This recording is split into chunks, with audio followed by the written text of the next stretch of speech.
right is Aneesah Morrow, to his left is Darrione. Coach will begin with an opening statement and then questions for the student athletes.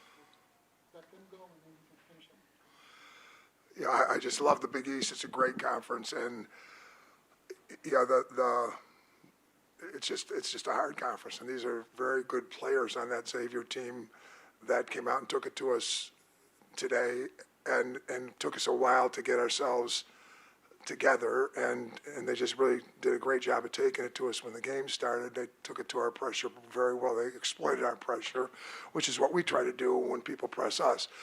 And then, we tried everything, and finally we just went back, and the zone did give us a good lift today. And then Aneesah here got going on the board, and that's what she does here. And Darrione has, came out smoking from a shooting perspective.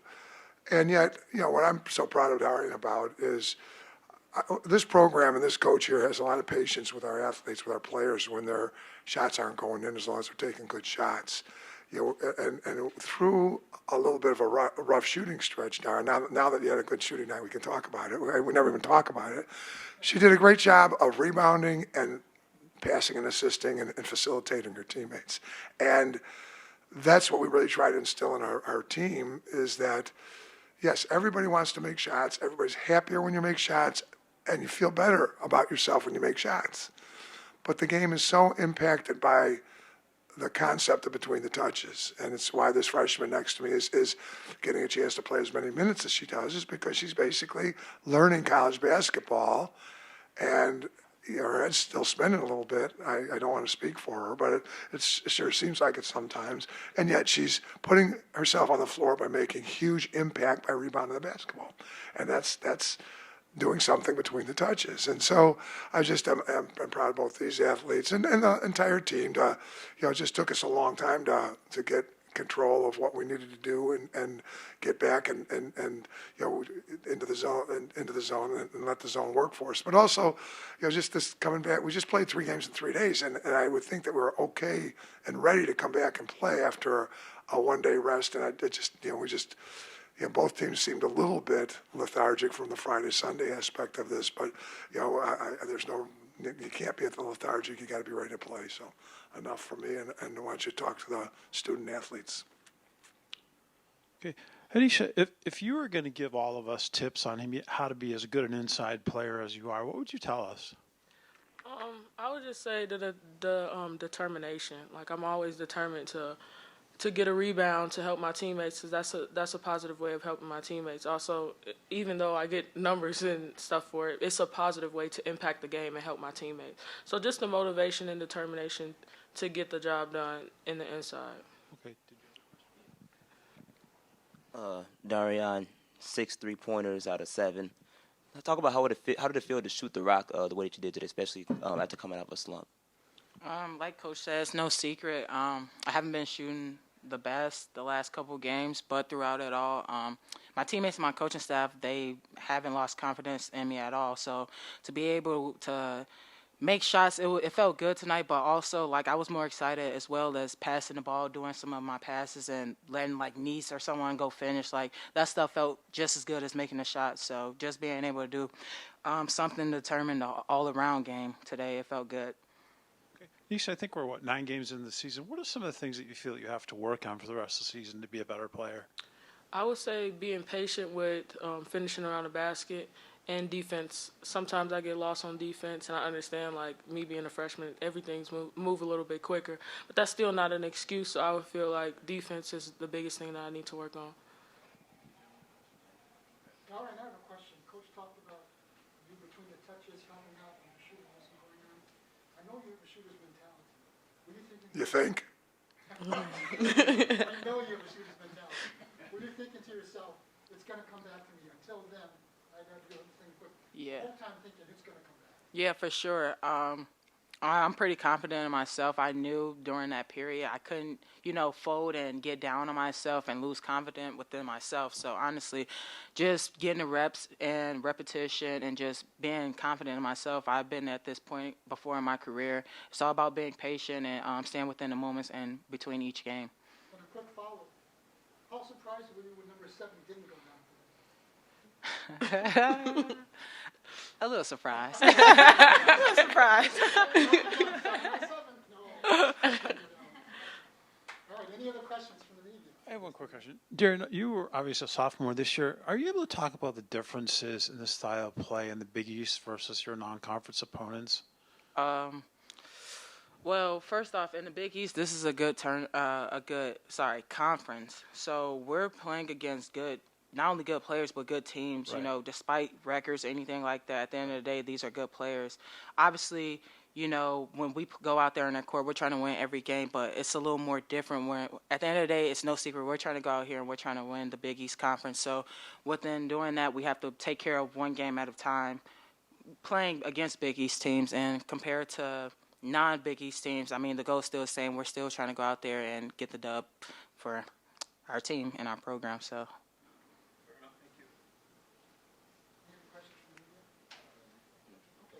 It was a theme, actually, because we had a slow start against Vanderbilt, a slow start against Butler, and then a slow start against tonight. So it was really something we talked about. We're trying to focus on not letting that happen tonight. But I think a lot of tonight's slow start was Xavier taking it to us. I mean, I thought Xavier did a great job of attacking us and exploiting us down the floor. They took it to us, and so I think that had a lot to do with our slower start. But but again, I don't know that we're definitely conscious of what's going on here, and we have to get off to better starts for sure. But you know, we'll try to figure out why, and I don't have a good answer as to why, Jim. I mean, I think the players are ready to play, but we just have to, you know, just be more ready, I guess. You know, we didn't. I'm sorry, but you know, Niecy's rebounding leads us too, and you know, she didn't really get that rebounding mojo going early. I don't know. I mean, and I'm not trying to lay the slow start on Aneesah Morrow because, gosh, you know, she gave us a great game tonight. But you know, she was a little class-side early, and these freshmen are playing. She said it herself. They're playing a lot. It's just a lot more physical game. It's a lot more quicker, faster game. So there's a lot going on there. And this is a young freshman playing her ninth game. So I'm not sure she's ready for the back-to-back stuff either, even though this isn't exactly back-to-back. It's less than 48 hours. Yeah, Coach, you talked about how when the full court pressure and how we saw a couple of plays where they just threw it over your heads and they led to easy baskets and everything. And you went to a zone to counteract that. Talk about, is that really more of lack of defensive play or defensive awareness, or is that more of Xavier just really exploiting the pressure? Well, I think there's two parts to the question. Xavier went over the top a couple times on dead balls. You know, dead ball. That means you have time. Dead ball means the whistle's blown, the referees grab the ball, and you've got time to find your man. 4 of their points at quarter were over the top layups where we didn't find our man in a dead ball. So that's just attention to detail out there on the floor. That's just, I mean, that can't never happen. And then, again, they were attacking us. You know, our transition out of our pressure back to quarter court defense is what's so important about pressuring people. And we were not very good transitioning from our pressure back to quarter court defense. We were running blindly, and they were attacking us and going right at us. And our players in transition weren't seeing the ball, so they were just running right by us. So those are a couple things that happened. Getting back to the zone, you know, we tried 4 different pressures, and they were doing a good job of exploiting just about every single one of them, or maybe even 5 pressures. And finally, we just said, let's go. We know going in, we do our homework regarding numbers. We know they're shooting 19% from 3. We know that they're shooting 2 threes, making 2 threes a game, and only shooting 10 threes a game. So you go into the game with a pretty good idea that you can play zone against this team. So once we went zone, you know, and then when we got back zone, they still, you know, our players still sometimes weren't ready to just meet the ball and defend the ball when we're back in zone. I mean, that happened also. So there was just a lot of learning that went on tonight.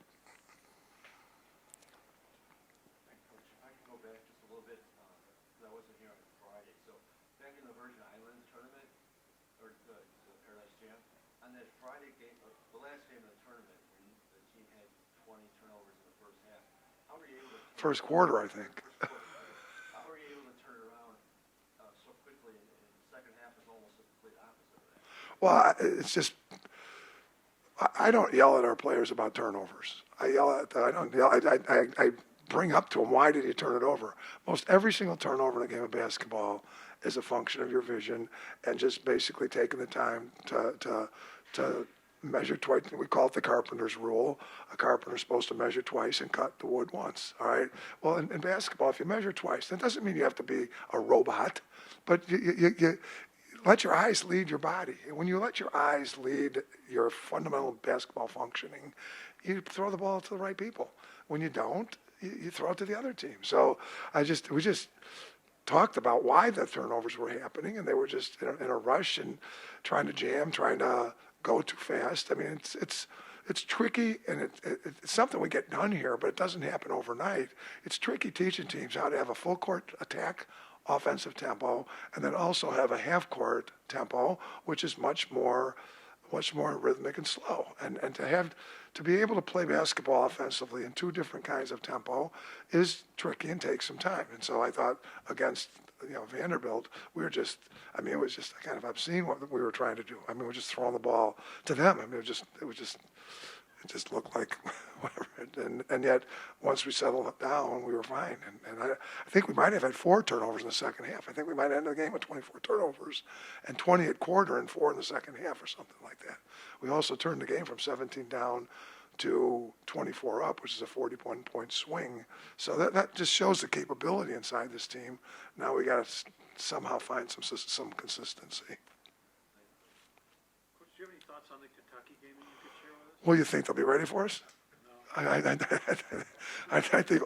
think they'll be ready. We're playing in Rupp Arena, and that's always a thrill. We've done that before. And Memorial, I was blessed to play, and I got to play Memorial for Coach Meyer. So we played against Coach Rupp in Memorial. So I know what Memorial was when Memorial was one of the meccas in college basketball around the country. So, I just remember that vividly. It was a tournament, and actually our first game was December 18th, Coach Meyer's birthday. And we got beat by Kentucky by about 20, and they had the first African-American player on the team was Tom Payne, a 7-footer. So I remember that tournament like it was yesterday, Purdue and Kansas State with the other two teams. So at any rate, I remember Kentucky from back then. But then we've been blessed, let's get to women's basketball here. We were blessed to play in Rupp Arena a couple of years ago. I think it was Shanice Jenkins' first year, not her first year, it was her first year of eligibility, so her second year here. And we went down there and played in Rupp, and I don't know that we played particularly well. It wasn't, we just didn't play a real good solid ball game. So I think the players are going to be excited to play in Rupp. I think they're going to be excited to play a ranked team again. But if you're Kentucky, you don't forget. I mean, it was only a year ago that we beat them when they were a top 10 team. So I think it's important that we have a great readiness for Kentucky here when we go down there. It's also going to be Matthew Mitchell Day. I don't know, is that public or not? I mean, I hope I didn't say something. I'm looking at Dwayne because he knows some people down there at Kentucky.